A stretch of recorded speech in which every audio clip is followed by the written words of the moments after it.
Iblis était un djinn, créé à partir d'une fumée sans feu. C'était un croyant parmi tous les autres djinns mécréants qui vivaient sur la terre.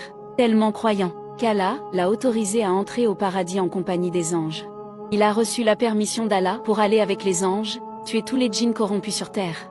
Et comme ça, il a vénéré et adoré son Seigneur pendant des milliers d'années. Jusqu'au jour où Allah a décidé de créer Adam, et a ordonné aux anges et Iblis de s'incliner pour lui.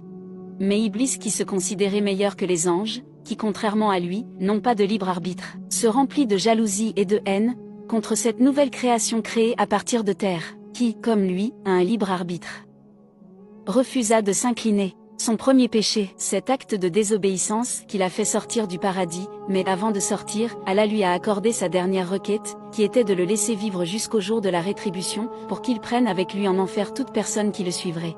C'est alors là que commence la vengeance d'Iblis contre les humains. Son premier acte était de tromper Adam et Ève, pour qu'ils mangent le fruit défendu, ce qui a causé leur descente sur terre. Puis il a causé le premier meurtre entre les deux fils d'Adam.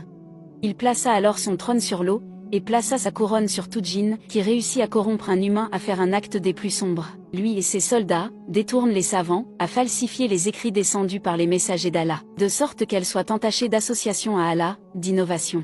Voilà comment le djinn le plus pieux de l'époque est devenu le diable le plus mauvais de tous, et est maintenant destiné à entrer en enfer.